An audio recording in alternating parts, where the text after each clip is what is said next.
catch me howling at the moon.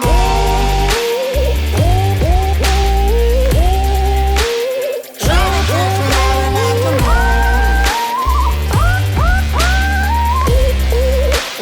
Trying to catch me howling at the moon. Hello everyone, and welcome to the first ever Alpha podcast. My name is Jamie, and I'm joined by Duncan, or Nature's Organics, as he's been known for about 15 years in this community. Duncan, how are you, mate? Yeah, good. I don't know how well known I am in the community, but Yeah, you're a little bit of an underlying figure. I mean, you've been helping me out with a lot of stuff behind the scenes with WagerBot Vertex. So introduce yourself, let everyone know who you are, and we'll go from there. Yeah, so as Jamie said, I'm Duncan, known as Natures or Natures_Organics. Most people probably don't know me. I've been around the competitive scene for 12 to 15 years or so, but I don't really play competitive because I'm a top tier bot. Yep, join the club. That's what I do. But my cousin Vlasta Novak kind of ran a competitive gaming website back when Call of Duty 4 was a thing, and he introduced me to the scene, and I've been in and around the traps ever since. Easy done. Well, we'll talk more about that later anyway, because that's definitely a topic that, we've both got some stories that we really want to share. Like back in the day, there's things still floating around the scenes at the moment that are kind of referenced back to the old 6A days where they were talking about 10 years ago. But we'll dive straight into it. Actually, we won't dive straight into it. The first thing that I want to kind of talk about is, because tonight's episode is basically going to be COD related. We both know that. But I really just wanted to mention something. The old Renegades roster on CSGO. We didn't talk about this either. I mean, you and I were both watching this. We kind of had a little share party while we were talking in Discord today. The Renegades roster under 100 Thieves. I mean, as of now, as of recording this, they're currently facing they're currently facing Australis though. So the second game of the day, it just went down. I think it was on Inferno. I don't know. Don't quote me. I'm not the biggest CSGO buff, but I believe they beat Ents today, if I'm not mistaken. That's it. Yep. They smoked them map 1, didn't they? Stomped them map 1, went down pretty big in map 2, and then came back for the win. Yeah, wasn't it like 11-3 and they came back and won 16-12 or whatever it was? Like they just smoked them in the second half. Yeah. It was 9-2. Then I saw it was 11-all, and then next thing, neck minute smoked them. Yeah. Easy. No, it's good to see some Aussie boys like playing abroad. So we'll dive into the first topic. Obviously, Modern Warfare's come out. It's been out for, I think it's been, is it 2 weeks now? 2 weeks as of tomorrow, I think, because today is a Thursday, so I think it's 2 weeks. What's your first impressions? First impressions, I really liked it. I think it's because we're those people that kind of got introduced to the series in COD 4, where it was very boots on the ground and low time to kill. Like the M16 in COD 4 was a 3 burst. Godlike. 1 burst. Yeah. 3 bullets to the upper body and you're down kind of thing. So it kind of does have nostalgic feels in that sense, but there are a lot of things that make me quite angry. Yeah, join the club. As the community is. I think every COD's been like that since like Modern Warfare 2. Yeah. I mean, there's always those things. I mean, the competitive community, they play their scrims and stuff to minimize it as much as possible, but pubs is very infuriating. It is very infuriating. And pubs is obviously like the core. I don't really know how to explain it, but pubs is basically their focal point, you would think, as they release a game. And at the moment, they're almost unplayable. I haven't played a pub in over a week. I think ever since the game battles rules, the CDL rules dropped, I've been playing just game battles since then. That's all I can play, and even that's frustrating. Yeah. I play with casual players very much like myself, so I kind of put up with it, but I'm running negative because I'm just running and getting the 725 shoved straight down my throat every map. So 100%. No, man, I can't play anything that isn't. I can't play anything with those. I don't know, just those piss weak excuses on how to get cheap kills, man. I can't do it, but they're just there for people like me to get kills. Pretty much. I mean, we've been used to. I mean, you and I, we both started on COD 4. That was where I kind of, I'll put it in air quotes, competitive. Yeah. Like that's where we started competitively, and like I said, I do put it in air quotes. We will touch base on what our competitive used to be like back in the day. But there are some things that I do like, so I want to touch on that quickly. First off, the crossplay integration Oh, is massive. Yeah. amazing. The only thing that kind of sucks is if I want to play with my PS4 mates, you have to use a game chat or have them use Discord. So, and Do you have it on Discord is PC as well? yeah, I've only got You've it got on it on PC? Yeah, okay. Oh, actually, one of my mates messaged me yesterday. The guy that I game share PS4 with, so he bought it yesterday. So I will download it on PS4 probably over the weekend. Oh, lovely. But yeah, the crossplay integration, it's mind blowing how seamless it is. You're playing in lobbies against Xbox, PS4, mouse and keyboard, and controller players on PC, and it runs pretty seamlessly. I can notice when I get killed by a mouse and keyboard player, but it's few and far between that I'm like, I only died because it was they probably outpositioned you or whatever. It's not really massive, is it? I mean, I play on PC, but when I play with the controller, do you do the same thing? Do you play with the controller as well on PC? Or do you play mouse and keyboard?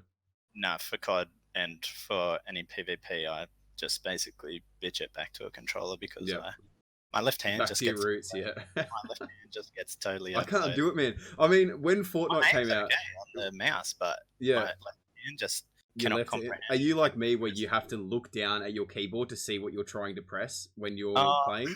Because I'm like next level noob when it comes to that, and that's due to Fortnite because their cross-platform capabilities. I tried it and it just did not work. Well, like my movement's okay, like the WASD is fine, but then it's the crouching, the sprinting, grenades, the melee. That's where I kind of lose it as soon as I'm under a little bit of stress. Like, I play Destiny sometimes, and if I'm playing PvE, I'll just use my mouse and keyboard. But if I go PvP, I'm like, I've got to plug a controller. You have to play the controller. Yeah, terrible. Regardless, but easy. Well, we did touch base as well on the competitive, like what the competitive scene was at the moment with Modern Warfare. The impressions that I've gathered, it's really, really broken. I think they a little bit disappointed in a way because this is the first game that's gone with that franchising route. They're charging teams this massive amount of money, and they can't get a competitive. Their core reason for the franchise is the competitive COD, and they can't get it right. The hardpoint spawns are rubbish. Search and destroy, best. I do have to give them props though. This is the best search and destroy that has been in a COD since probably Ghosts, I would dare say. I would hate to see the state of this game for competitive wise right now if search and destroy wasn't. Oh, 100%. 100%. The only thing that is getting universal praise pretty much. And even then, some of the map placements and bomb placements are getting a bit of negative feedback. Yeah, but they definitely need to work on it a little bit. I'm not a big fan of domination as a third mode. I think this game would have been absolutely perfect with Blitz. I think just the map Blitz was like a capture the flag that they had in Ghosts, where you would you'd have like this little spawn location where it was their flag, and you basically ran into it. It's like a portal. When you run into it, you get a point, you spawn back in your base. Yeah, okay. So it was like a capture the flag variant. I think this game would honestly suit a capture the flag variant a lot more because you still get the map control. You can kind of you can still spawn trap in a way. I mean, every COD's third mode has always been that kind of spawn trappy. Yeah, it's always been a thing. Yeah, 100%. Even Control last year, like you said. But I think with Blitz, I think the negative with Domination is that obviously the two flags, you can obviously spawn trap them, but if a team gets out of that spawn trap, they still have so much more to do, and Domination is a really hard game to catch up in. I mean, it doesn't matter whether you're playing pubs or competitive. I think it's the exact same. Is it St. Petrograd? St. Petrograd, that really lineal map, that really skinny thing. The trapping I've seen in Domination on that is it's absurd. Oh, and then when they eventually do flip the spawns, it's like not actually a flip. It's like put one here, put one there. Yeah, pretty much. Did you see the video that I'm not sure who it was that was a pro that shared it, but I think it was Nubsy. I think he's a coach of one of the teams, and Joey Nubsy. Yeah, they had B and C or B and A, and they had two of their teammates pushed up a little bit, which probably warrants change of spawns, like maybe an overextension spawn. But they literally spawned behind their teammates, the enemy. Two of them spawned behind the enemy teammates. Right. I mean, It really is broken. I feel sorry for the competitive players, actually. I mean, Yeah. especially the challengers, the amateur scene. There's so much on the line this year, Oh, and it's huge. it's It's probably the most eyes that have been on the COD competitive scene due to franchising in plenty of years. Mm. Like the money that's gone into it, they can't really afford to not get it right before January. Yep. What is it, 24th of January Minnesota event? 24th of it's the Australia Day long weekend, so I know that much. That's the only reason why I know, and I'm pretty sure there's a Fortnite event on that weekend too. So that's going to be a massive weekend for esports. What do you think of the in Domo? There's Yep. no, it's not first to 200. It's I think it's a time limit. 6 at minute one 6 spawn minute rounds. Yeah. and time limit at the other. Did you I know think it's that better. there's no time limit? I think it's better. I think it's much better. I think it's much more competitive. That's probably the only thing that would make it suit the competitive playstyle. But I still think it's a broken mode. I don't like it. I think It was funny. I was watching Dodds in the WagerBot tourney last week. Oh, dude! Shout out to Dodds. He's I love him. Into him, Dudsy. He's a 6A alumni. Did you know that? He is. I do remember that name, and obviously he was playing with Fallen too. So that's one reason why I knew. So yeah. And so they were playing domination. I think they were up like 190 to 160 or so. Oh yes. Yep. And they're like, no, we're good. We're good. We're good. They had one. They had the one flag too, and they were capping B, and then they didn't. Yeah. Oh no, the enemy team was capping B, and they didn't. Oh, yeah, they're like, no, just sit. We'll just keep our one flag and get to 200, and it'll be done. And then the game kept going, and they're like, what the fuck? What's going on? Why isn't Read the rules, boys. Far out. I literally put them on the website. They're so easy. Just click a button. They like check the rules, and Dodds just is like, yep. Cost them too. Cost them too. I think that was when they dropped down to the best of threes. Yeah, I don't know. I can't remember. So yeah, like what I was saying was, I feel sorry for the challengers because, especially in our scene where there's only 2 teams that qualify, and I feel like at the moment they're kind of scrimming on a game that isn't going to be the same in a couple of weeks. So they're essentially learning everything. They're learning spawns, they're learning maps, they're learning power positions, and all this sort of stuff. And it's probably going to change completely within the next month. It kind of has to. It definitely has to. I hope people are scrimming knowing that it's going to change though, because it can't. The competitive season can't launch like that. No, I agree. I do agree. And this weekend's 2K is definitely going to be pretty interesting to say the least.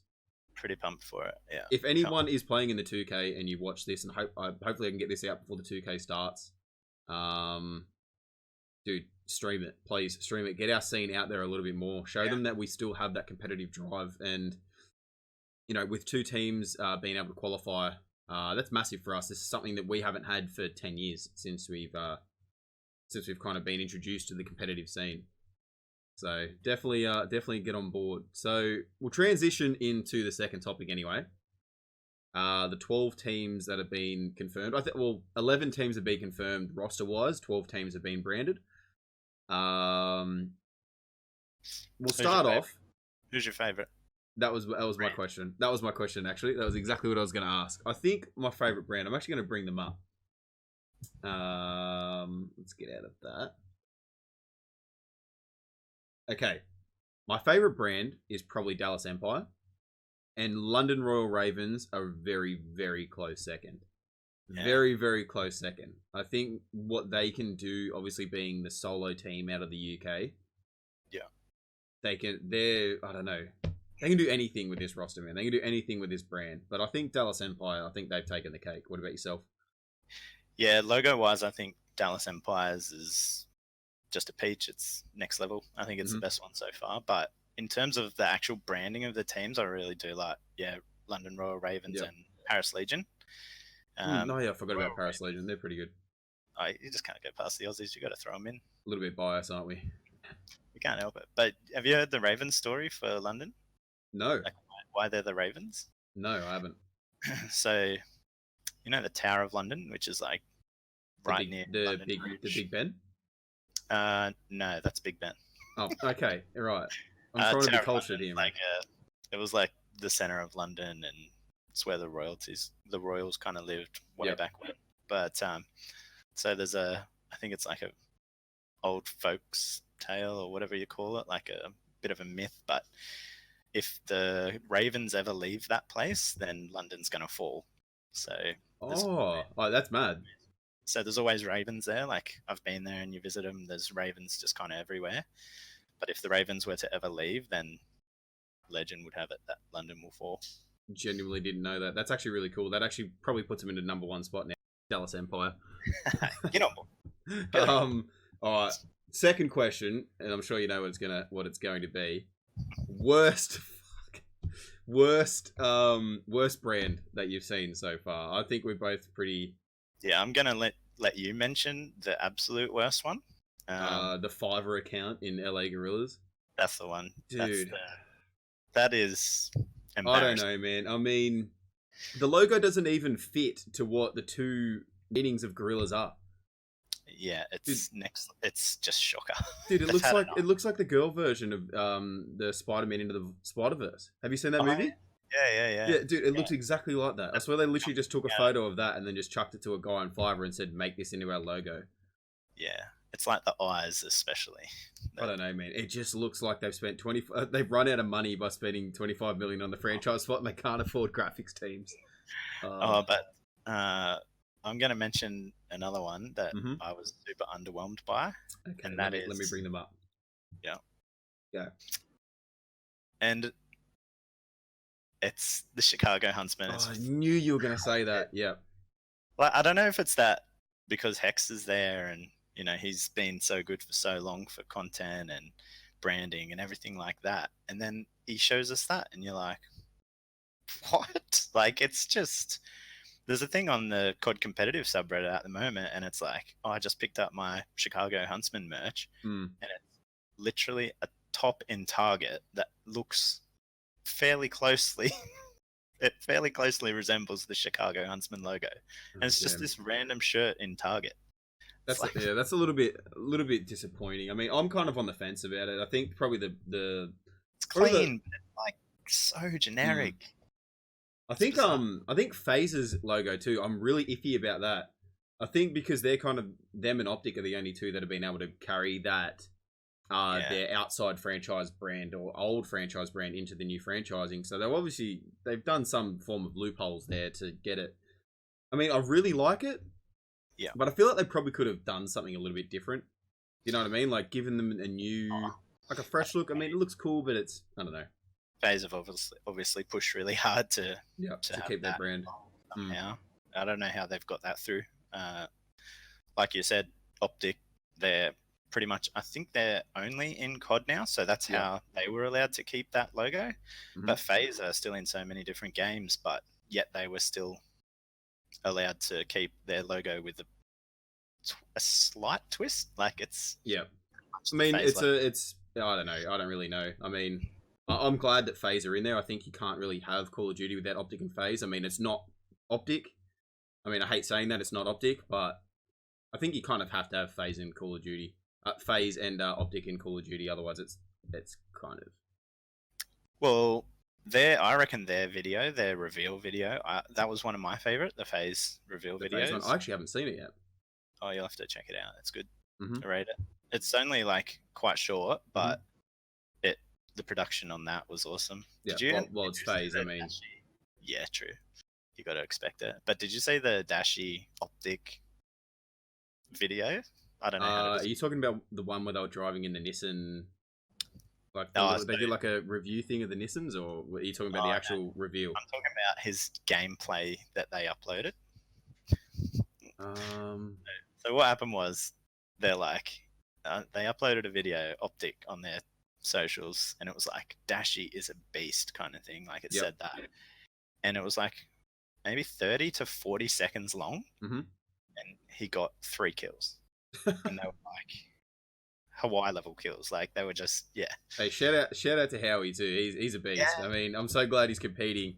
He because I love Howie, man. I mean, he wasn't too keen on the game, but I mean, but he'll grind it till he's good. 100%, and like. I kind of touched base with a few people about like my love for Howie, and like he basically epitomizes the APAC COD scene. I mean, he is the biggest fan of not just Mindfreak, but the entirety of APAC COD. I mean, he is basically what we need more of, in my opinion. Would you throw it out there that Hawaii is the most well-known APAC COD personality? Who would you put above him? I mean, are you talking about outside the pro players, as in obviously Dens and Luca and Shocks, or? Yeah, obviously outside those guys, but in terms of everyone in APAC kind of knows who he is. Would you throw that out there? You know, like definitely top 10. He's definitely top 10. Easily top 10. I mean, I'm trying to think of something else, someone else that would obviously fit that mold. I mean, he's definitely the biggest fan, and honest to God, I just want to send him a Vertex jersey just to say, man, fucking put it on. But I don't think Brownie would. I don't think Brownie would appreciate that too much. Like, but dude, if you said that, he's gonna hassle you for like the next 3 weeks to know when you sent it, like he did to Naked. That's all good though. Yeah, but I mean, that's just his passion coming out, though. I mean, he is the most passionate fan, and shout out to Howie. He loves it too, because it obviously gives him quite a lot of satisfaction being a part of our community. So 100%. You want to rate these teams? Yes, let's do it. My dog just jumped down, scared the absolute shit out of me. Forgot she was in here. So Duncan and I, we haven't spoken about this yet. We haven't told each other what our ratings are, but we've rated the 12 teams 12 to 1 worst to best. I don't know how you've done your scaling, but I've kind of rated mine off. You know, I've got a few twists in there. I've got a few twists and turns, because I think some rosters, it doesn't matter how good they are on paper, I think some of them just won't work. But this should be taken with a grain of salt by everyone watching this, because Duncan and I are probably the worst COD gamers you will ever see. Or I am anyway. I mean, I think I'm running a 0.7 KD in pubs at the moment, man. That's a lie. I know I'm positive. I was like, I don't want to really comment. All right, I'll let you start. Why don't we do it this way? We'll go. I'm going to preface this by saying, like, we do not know how this game is going to play. We don't 100%. Know if there's going to be 3 subs, 2 ARs, or 4 ARs and a sub. Like, it's so hard to tell. The time to kill is so low, and the M4 is so good right now. Yeah, I know. I wouldn't be surprised if there's 5 ARs on some teams. Kind of disappointing. I mean, everyone whinges about the fact that the last few games that we've had have been like a 2-3 gun meta, and this is almost a 1 gun meta. It's really disappointing. It definitely needs a nerf. I think that only with a couple of tweaks, like the M4 getting tweaked, maybe a bit of a nerf, and you will see some pretty good gun variety across the board. I hope so anyway. I mean, the Kilo 141, I loved that gun when it first came out, and then everyone was just like, dude, what are you doing? Use the M4. I'm like, okay, whatever. And then I don't think I've used another gun since. What we'll do, I was originally just going to go like you go, then I go, then you go, then I go. We'll do it like a draft system where it's like you, me, you. Like, you know, you kind of do like a little zigzag doobie thing.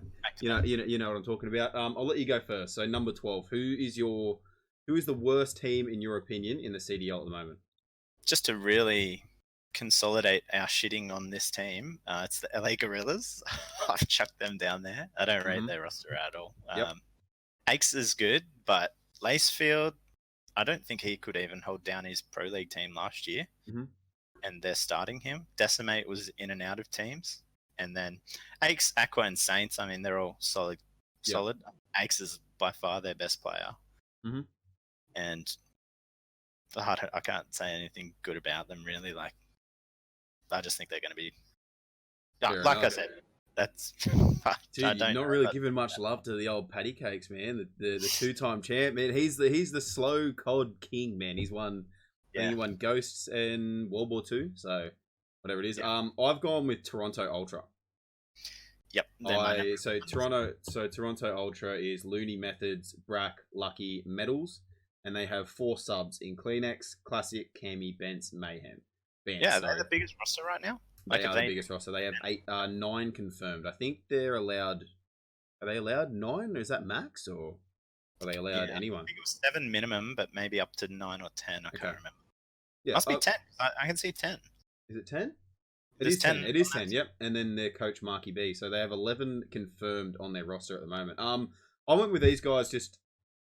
I don't know. Apart from Looney, and Brack. I mean, Brack was a really big breakthrough player.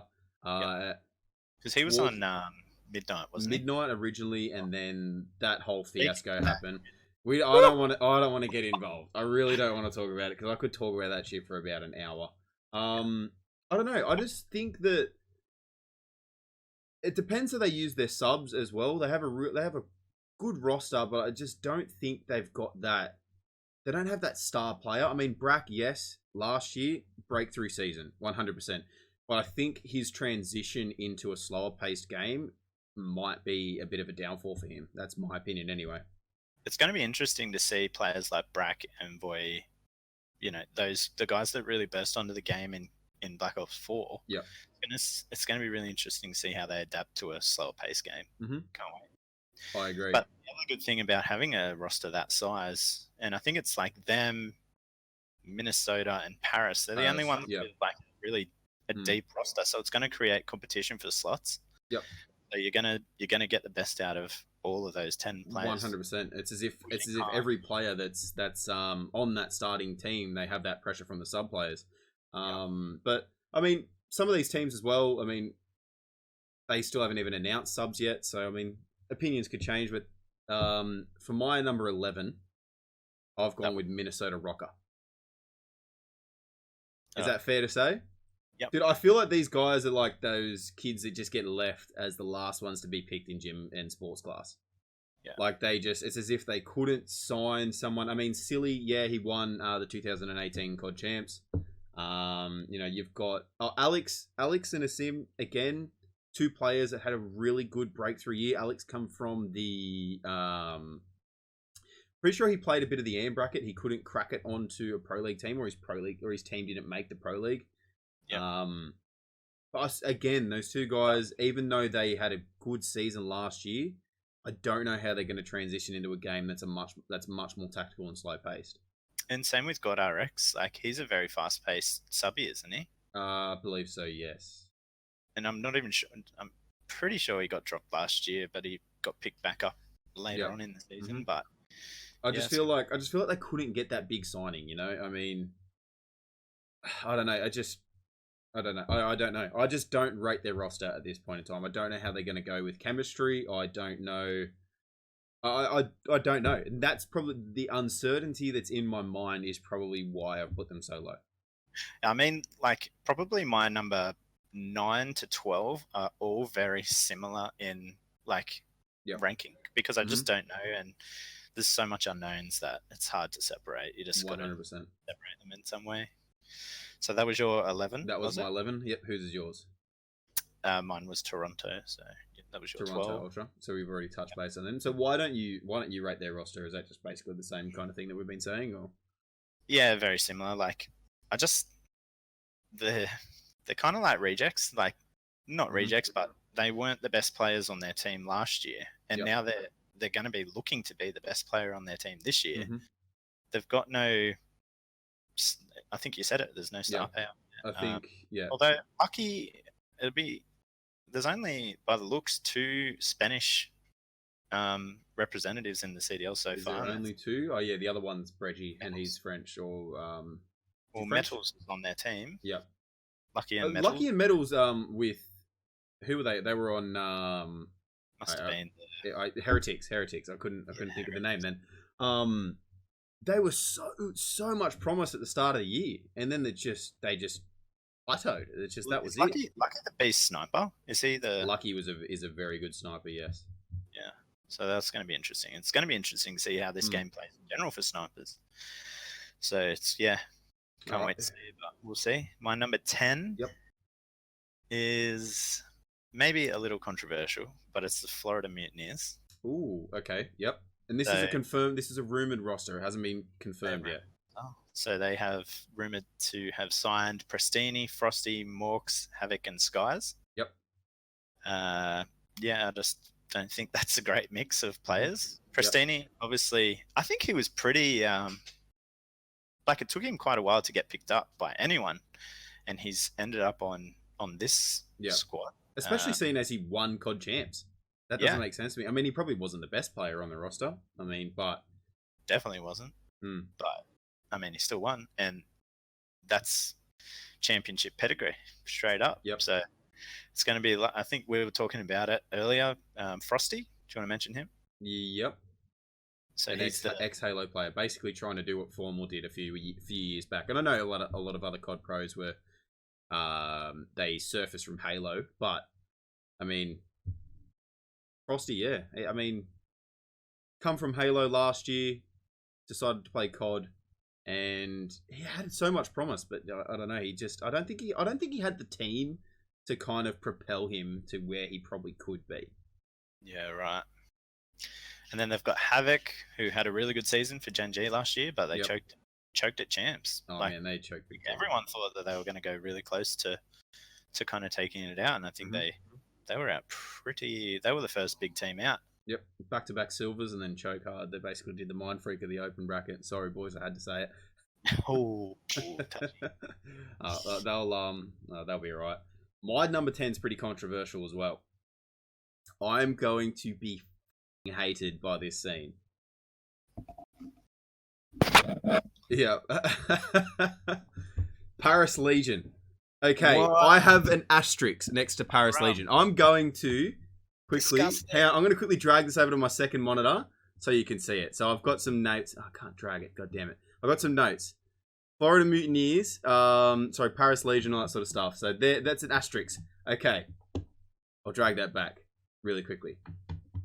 I have an asterisk next to their team name purely because I feel like their roster could go one of two ways. I think potentially the lack of Pro League experience last year with Luke and Shocks could hurt them. But again, they're class players. They are class COD players. Shocks has been there for 5-6 years. Luke is probably the best, not probably, he is the best player that Australia's brought through since Dens. That's why I have an asterisk. I feel like there's a bit of lack of Pro League experience from last year, but it kind of depends on who they use as subs. I don't want Luke and Shocks to be subs, but I feel like they might be just purely for the fact that they don't have any Pro League experience from last year.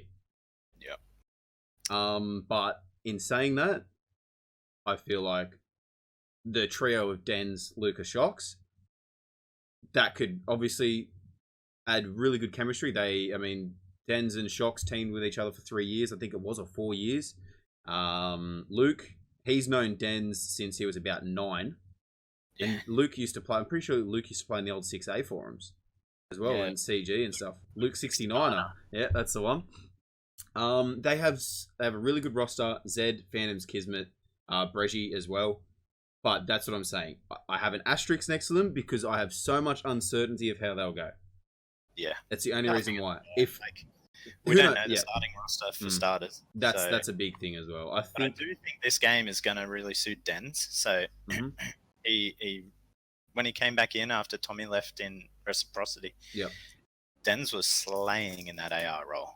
He was one of the better ARs in the league by the end of the season. So I'm looking forward to seeing how he goes on this game. 100%. So I do apologise. He has that chemistry as well with Zed. So it's not just the 3 Aussie boys. Zed played with Denzel last year. Yep.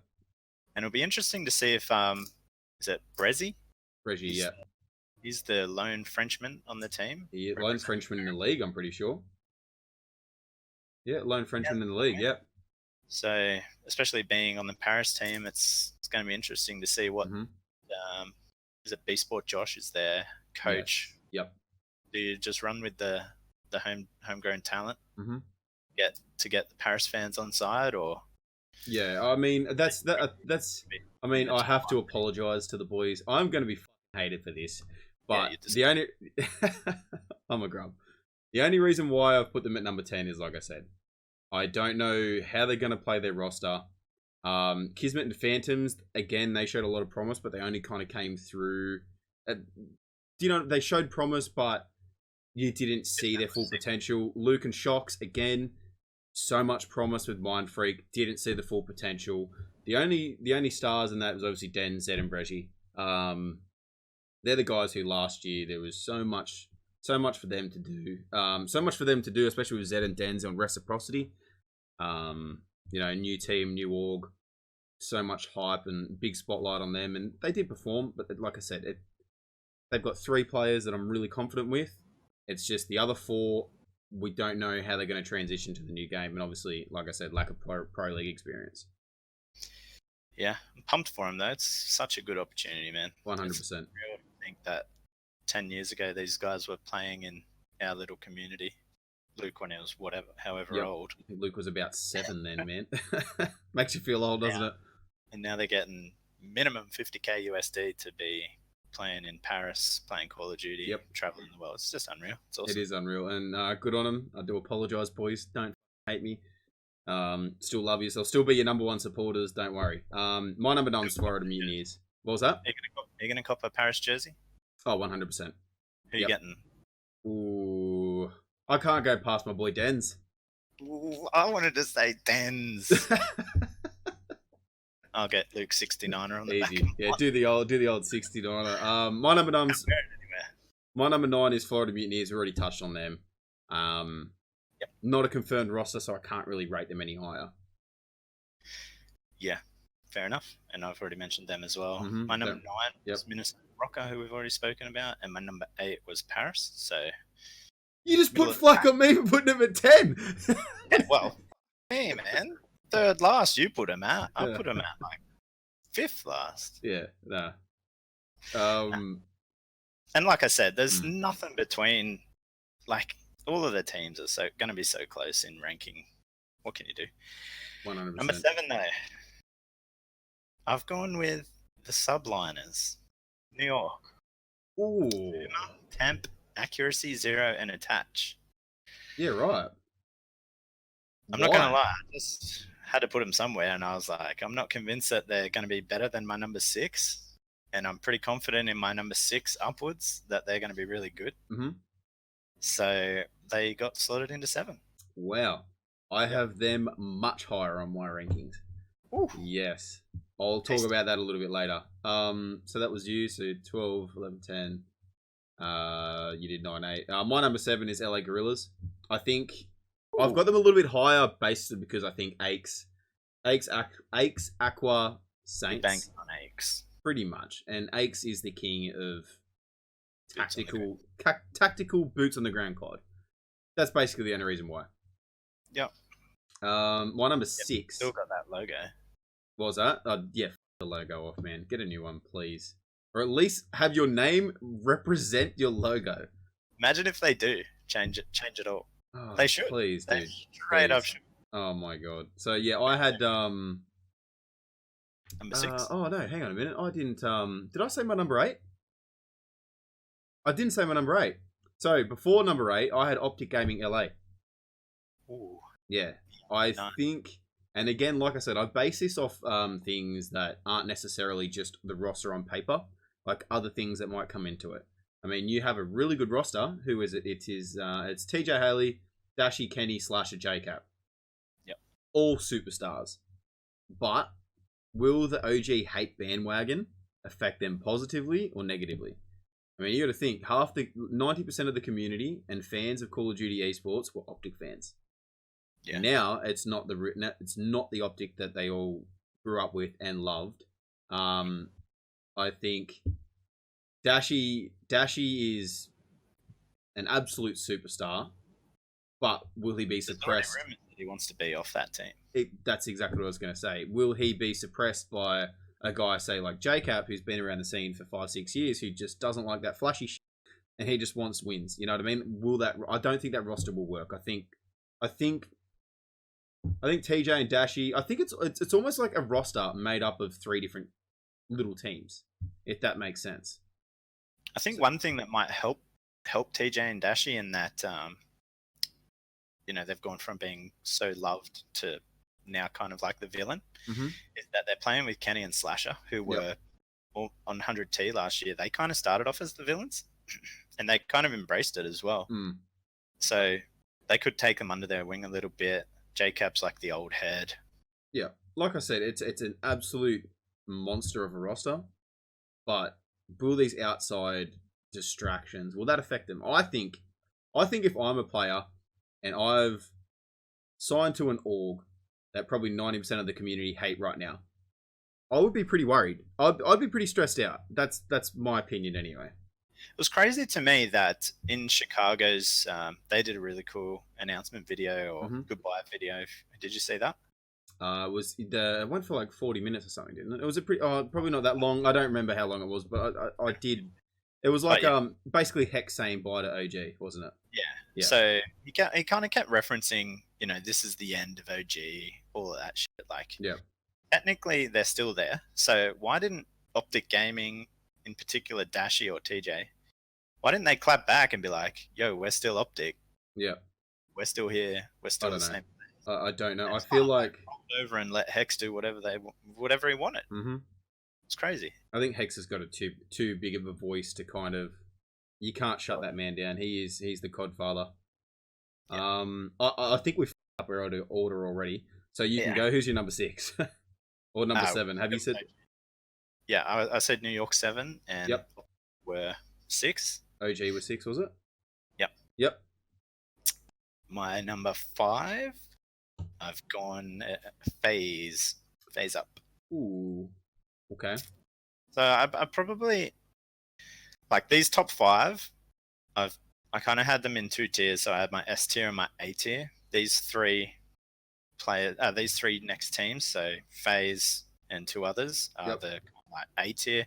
I couldn't really separate them, but my top 5 is it's splitting. Really. Okay.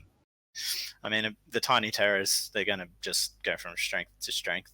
They've got such a bright future. Cellium's probably like maybe the biggest question mark in this team. I think so, but I think so. I mean, it was kind of hot and cold. Yeah, but I don't really know because obviously he started out with so much promise, and then they didn't make the Pro League. And then he obviously had to go back and fight through the AM bracket. Won the first AM bracket with FaZe Black. So I think it was him and Simp that beat Mindfreak. Yes, it was. Yeah. I think he lived up to expectations. I just don't think we've seen his final form yet. Yeah, true. Well, he kind of came on the scene as like a lot of people do as an S&D specialist. So when he gets and he did dominate S&D last year, so it's going to be interesting to see how all 3 of those young fellas develop. They've probably got the youngest top tier roster. I agree. I actually had them at my next spot, which is number 6. So I think my biggest concern with the roster is that it's essentially 4 submachine gun players on this roster from last year. Simp, Abeezy, let me bring it up. It's Simp, Abeezy, Cellium, Major Maniac, Priester. All sub players.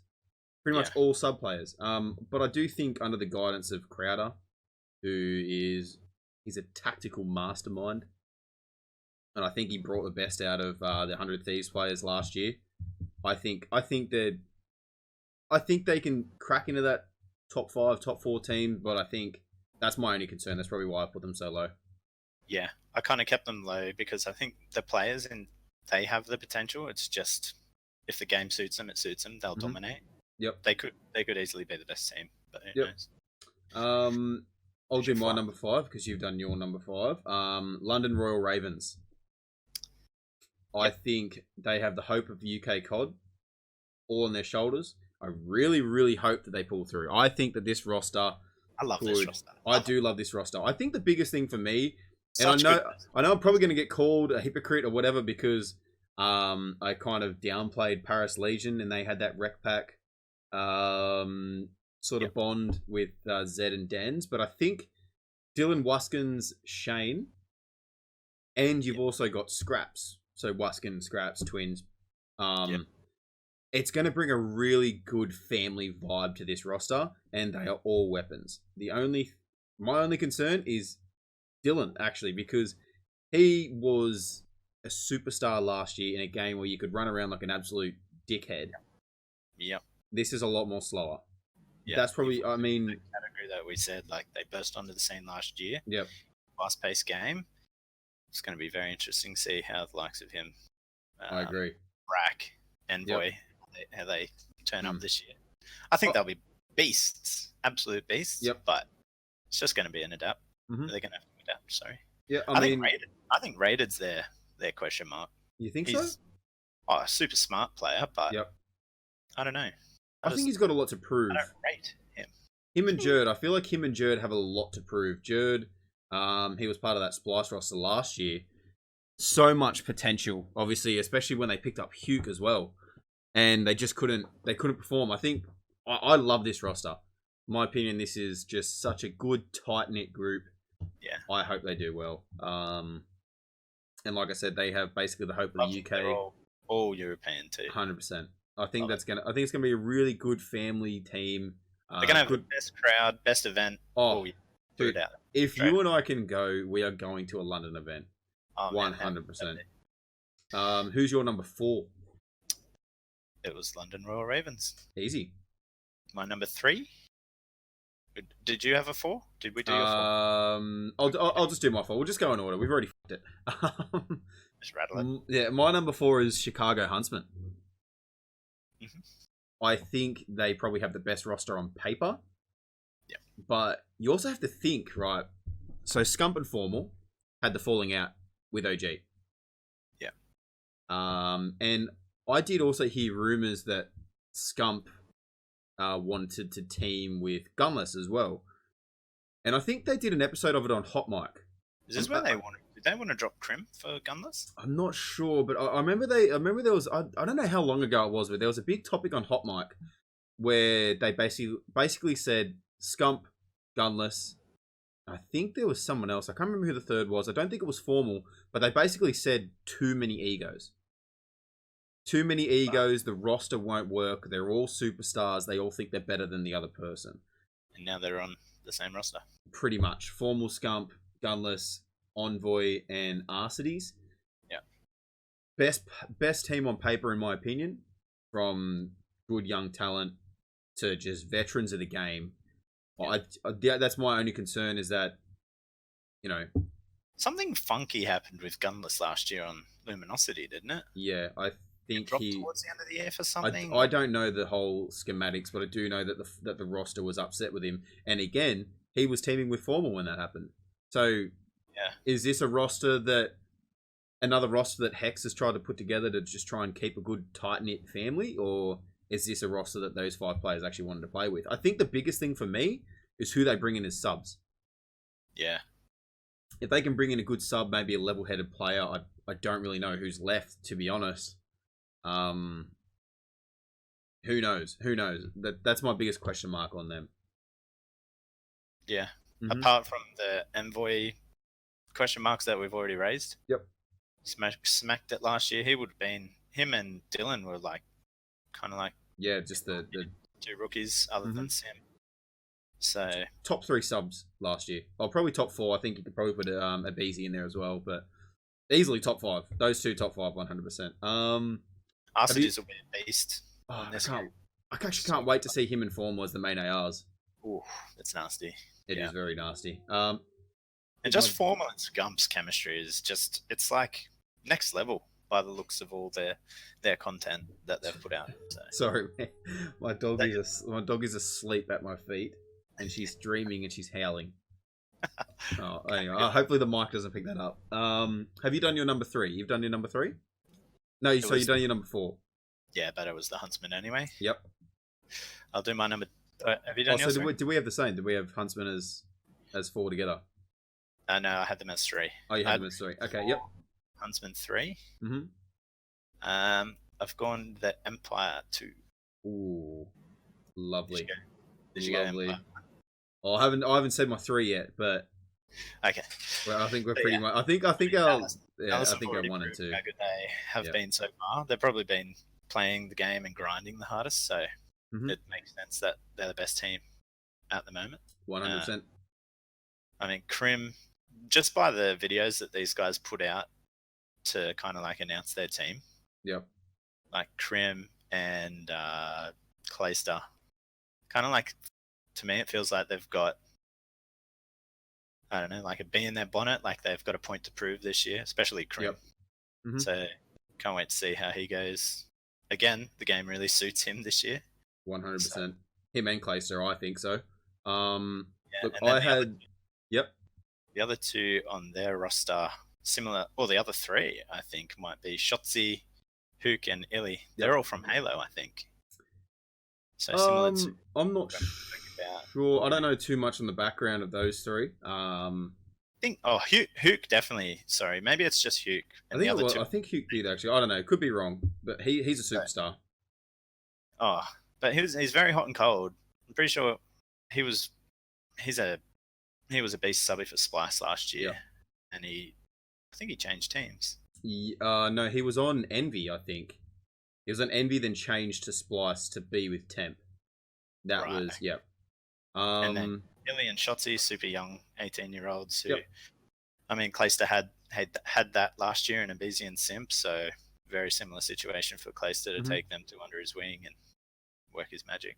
I mean, I think you've basically hit the nail on the head with that. My number 3 was New York Subliners. Oh, I love their roster, minus Sensor. Oh, man. I could rant about this guy for an hour. I used to love his videos, and then I don't know what it is. I think I just... Bloody misses. What was that? Nothing. Oh, okay. I think your mic cuts out whenever... Your mic cuts out every now and then. I'm probably a good thing that it did. I said his misses. I used to love his misses. Oh, yeah. And then he broke up with her to chase a COD dream. What a dickhead. Yeah. What a genuine dickhead. I love this roster. Zuma Temp, accuracy, 0, attach.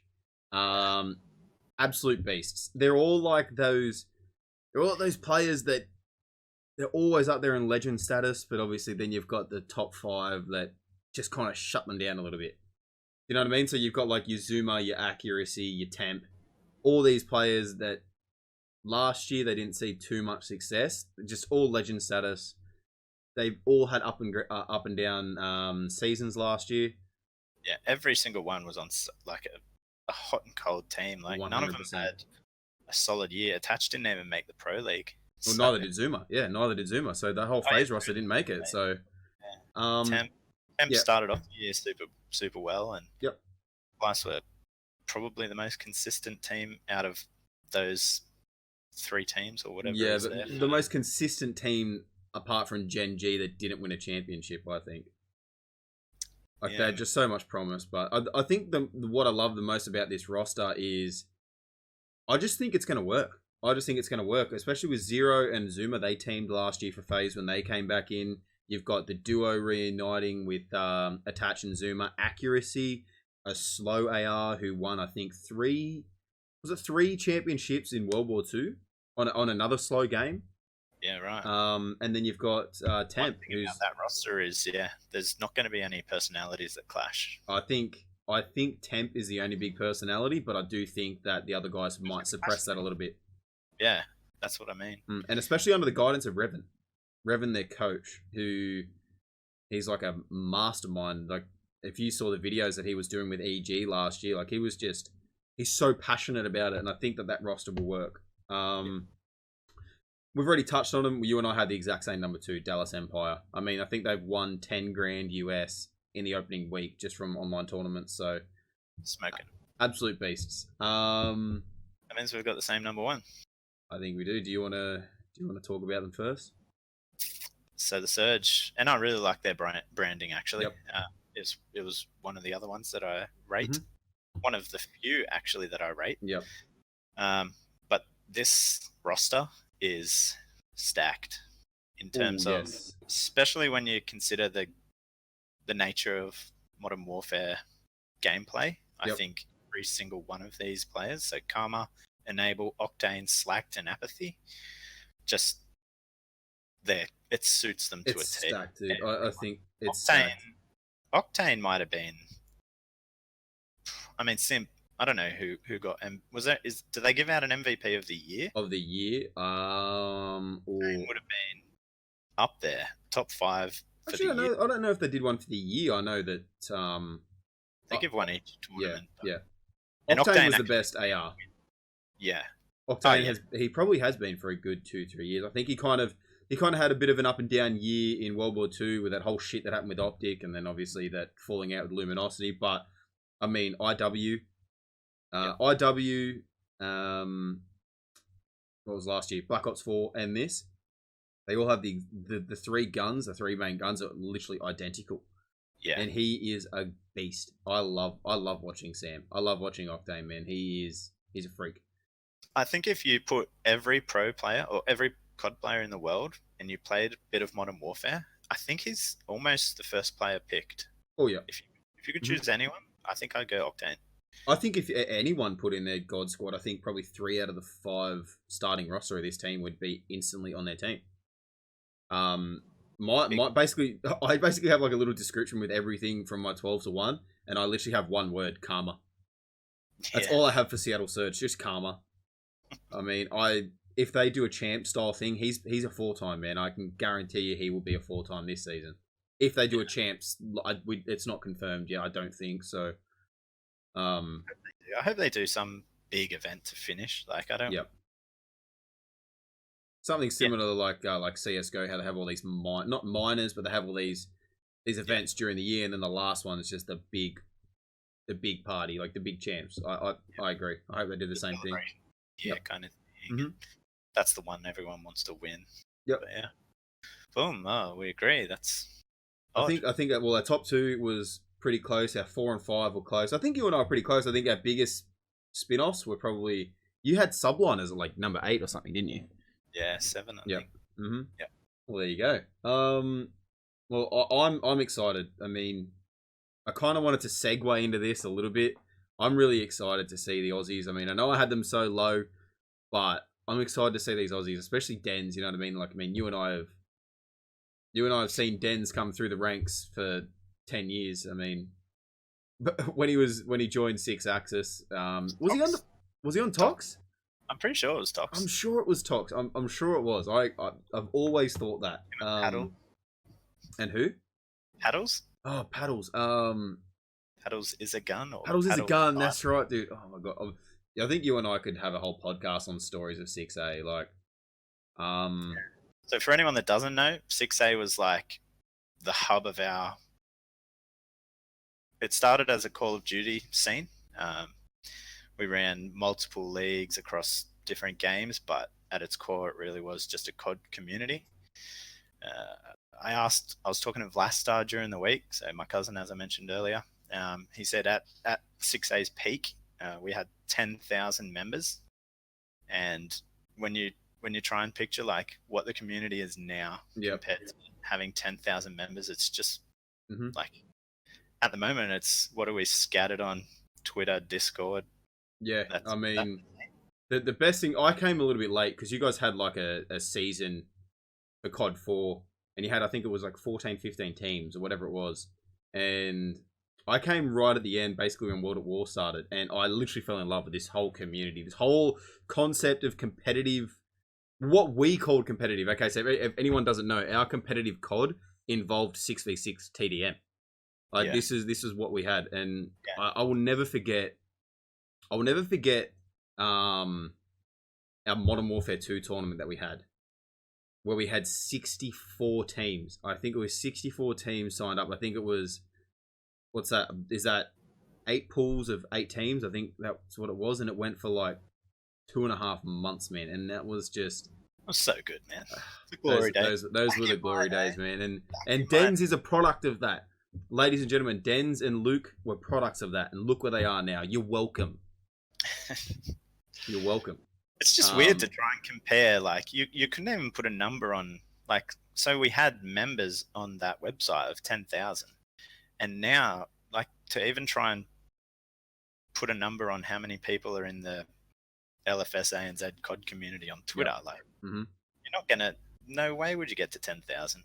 Yeah, I mean I mean we have a big community. We don't have as big of a community as what we probably did back then, but I think, like you said, it's scattered everywhere. I mean, there were other games on 6A as well. But I think we had Battlefield 4 and FIFA. I think they were the only other big ones, weren't they?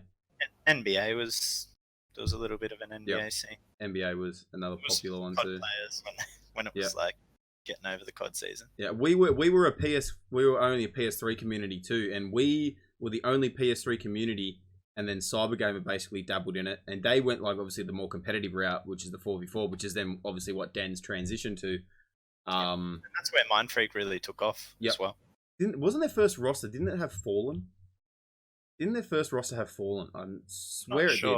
I think it might have. It was like Benjos, Frenchie. Yep. I think it was Fallen +1. I can't remember who it was. Fallen, maybe. I think you're right. It was like the ES roster, the old elite soldiers. Fucking what were they called? They were called Clan Wars back then, weren't they? I have a good story about ES actually. Go. I'll drop Hit me. So, Vlasta's PS3, sorry, shit itself, and I never really played competitive. Like I always just kind of subbed in for Arc if we needed, or mainly I was just on the outside looking in kind of thing. But Vlasta was like, because he lived like 5 minutes up the road from me kind of thing, and he's like, I need to play this game Thursday night. Can I come to yours and play against ES? And I'm like, yeah, definitely. Who were like, they were basically like the mind freak of their time, weren't they? They were the team to beat. They were undefeated. No one ever beat them. They were just shitting on everyone kind of thing. Anyway, long story short, Vlasta in a search and destroy round, it was 1v4 and Vlasta clutched it and got the win. And I have never given such a pure high five in my life. Yeah. And it was just so good, man. I'll never forget it, eh? It was the bomb. Dude, I think my biggest thing, because my biggest thing was like about that sort of thing was just how involved the community was. I mean, the write-ups that you used to see after. Okay, so I'll put it into context for everyone. So I'll try and compare it to what it is like now. So obviously Twitter is the main form of like basically interaction between the community. If you win a comp, you do a tweet, 5v5 champs you just tag your mates and all that sort of shit. That's it. And we didn't have Twitch or like YouTube wasn't big back then. So we had guys who would have the clan war, have their 6v6 clan war. And I was pretty sure they were best of fives back then too. So, and they would take ages. Oh. I mean, almost every series went to a game 5, which almost always ended up on Dom Strike. Fun fact for everyone, the term WAP originated from 6-Axis Gaming. We were there when it happened, ladies and gents. Actually, what I'll do is I'll segue for a second. I'll segue really quickly. I'll tell the WAP story and then I'll go back to what it was because it kind of ties in anyway. WAP story. There was a guy named Famoko04 and he was part of. Was it? He's still a guy. He's still a guy. He still floats. I actually see him jump online a few times. What was his clan name? Was it WDS? I can't remember. I can't remember either. That's always. Anyway, but he was one of those guys. He was like me. He was just kind of always around. I don't think he ever. It was a mod, and he was just around. And so it was a game 5, and they were versing. I think they were versing WDS, which is Frenchie's team, and. And Frenchie's team picked Dom Strike. And back in the day, Dom Strike, if you got the good side, you could not win. It was impossible to win. It was like getting on Euphrates Bridge now, getting me, and then the other team. The game's over. That's it. You're done. R.I.P. boys. Set up shop. And so WDS, Frenchie went in, he wrote the big write-up. So back on the write-up story, people would sit there for like 2 hours writing up the descriptions, like every little detail that happened in these games. Literally like a good solid paragraph on each round. Easily. And it's like a full A4 page match write-up every night. So good. And it'd probably take longer to write that than would to just play the whole series.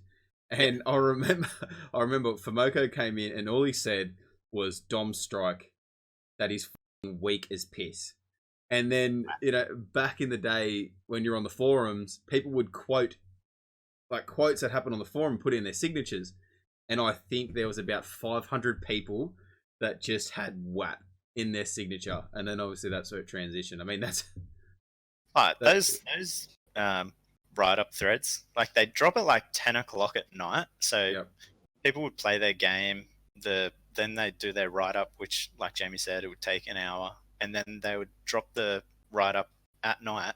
I'd wake up the next day and there'd be like 8 pages of comments and replies. People were just losing their shit at each other and telling them they're like just hilarious things. Remember like the 3 frag whinging and oh man, everything. They were the golden days. We'll try and get this last topic anyway because like I said, you and I could literally talk about the old days of 6A for probably 3 or 4 podcast episodes, but we'll try and wrap it up. Last topic that I've got on here is the future of APAC COD. Is this, with the CDL challenges, bringing 2 teams that basically funding 2 teams from our region? Is this the rebirth of APAC COD? Do you think that this could revitalize something that we've lacked, revitalize the scene, and give us something that we've lacked for 5-6 years? Oh, I hope so. I was watching the Tainted Minds when we had 2 APAC teams in the CWL. It was like 2017, World War II. World War II. And like watching Tainted Minds qualifier after Mindfreak beat them to qualify. Yep.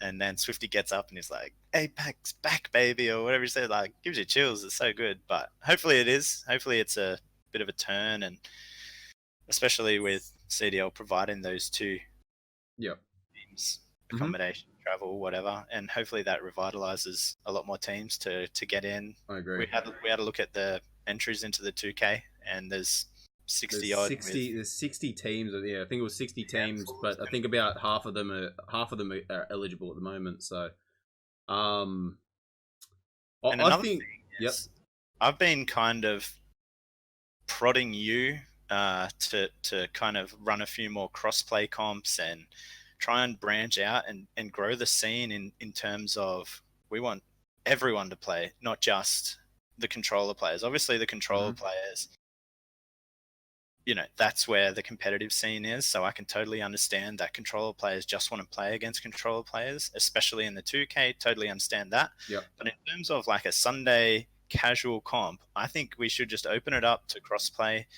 I don't know if we can do that for mouse and keyboard because there seems to be a lot of backlash. But in terms of getting more entries, getting more money in the prizes, just more teams to play against. Like, I was having a back and forth with Dodds' team on Twitter today, where he was saying, someone lined up a scrim for us, and then they said, "Oh yeah, by the way, we've got keyboarders. Is that okay?"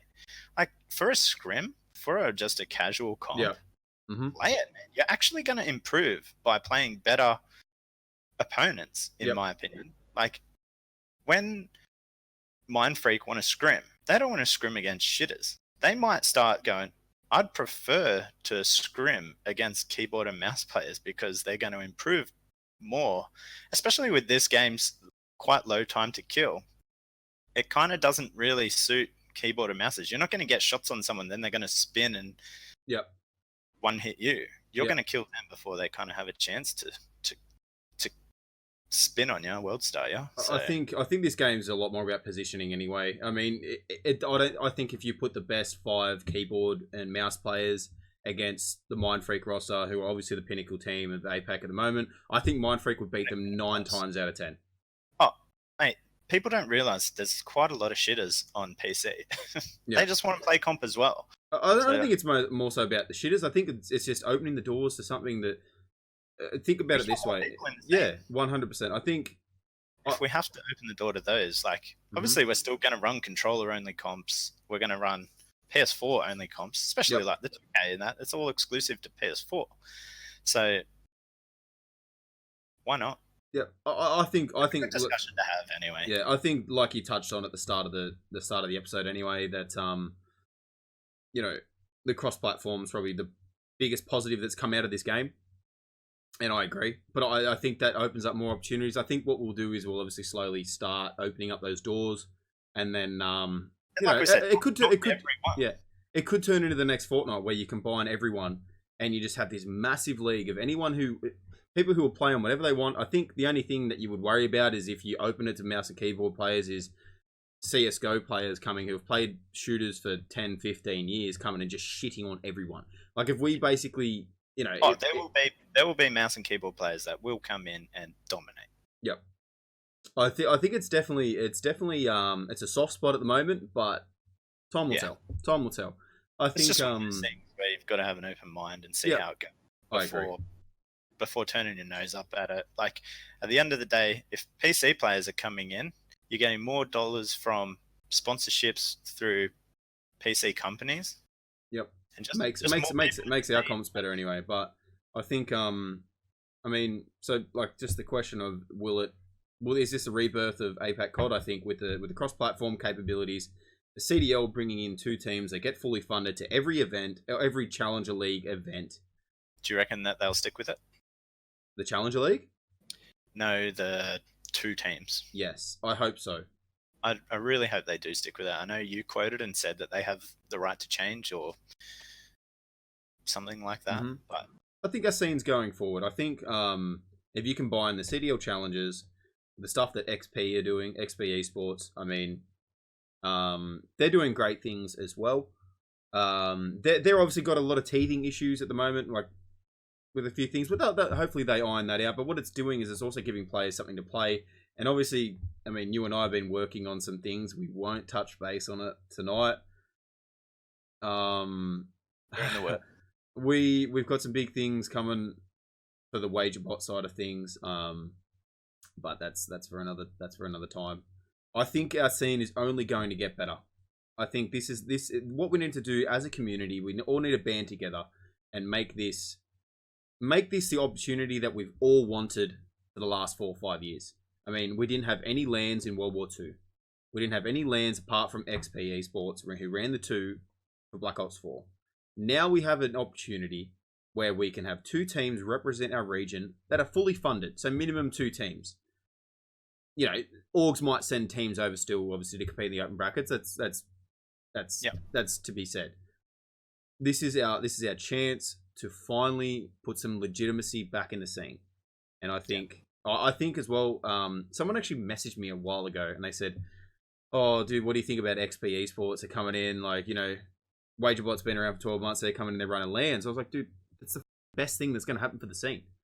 Oh, the more people that we have competing against each other, the only benefit is the scene. And if they do something, I'm going to make sure that my event's better.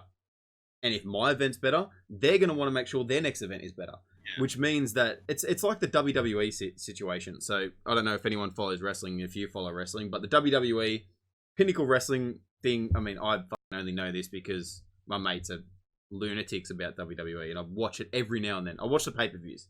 I won't lie. You watch it every Monday? No, I don't have Foxtel. That shit's old gen. So basically, WWE was, they bought out every other company. There was no competition, and their storylines got stale. Now there's a new company that came in that's come in called AEW, and they've shaken up the scene. And now WWE. And now WWE are basically panicking, like, okay, we need to make sure everything is better. Yeah. So the more competition and the more things that we have, the scene is only going to benefit. Well, I listen to Chris Mayo Smith's podcast every week. It's really good. If you don't listen to it and you're interested in esports or trying to get into esports, listen to it. It's really good. But he bangs on almost every episode. He mentions if he sees a sponsor jump on board in the esports scene, he doesn't think, oh, I wish they were kind of with me or like that. He starts to think, right, Nissan just jumped on board with FaZe Clan or whoever it might be. Yep. I'm going to start approaching other car brands, and they're going to go, oh crap, Nissan's in the esports scene. We got to get into the esports scene. So it's all just a domino effect, and once you get like those little wins, then they can turn into big wins for the whole scene. I'm excited. I mean, I hope they iron out the kinks of this game, because I've been so excited for this year, and it's kind of been a letdown. I've had fun, but it's so broken at the moment, man. Look, I'm excited. I'm actually really genuinely excited to see what can happen. Saturday is going to be really interesting. See who goes far in the 2K. It's going to be interesting to see the roster shakeups in APAC. Maybe we can touch on that maybe next episode. And we'll cover what happened in the 2K. Easy done, man. Well, thanks for jumping on board, man. I'm sure this definitely won't be the last one of you and me featuring. So, sounds good. GG's. Right. GG's, man. Well, if anyone who, obviously, this is the first time most of you have met Duncan tonight, go give him a follow. I'll put all his socials in the link in the descriptions and all that sort of stuff. So, again, thank you for watching, listening, whatever platform you're listening to or watching at the moment. What are we going to upload this on? What am I going to upload this on? Yeah. Well, obviously, YouTube. We'll have to Yep. kind of see if we can get an hour-long video on YouTube without subscribers, but I don't think that'll happen. But yeah, we'll approach Spotify, podcasts, and all that sort of stuff, and we'll go from there. Tight. Good stuff. Easy done. All right, man. Well, thank you very much for joining, and I'll speak to you later. Good job. Cheers, So mate. easy, man. All right, see you later, guys, and thank you for watching. Try to catch me howling at the moon.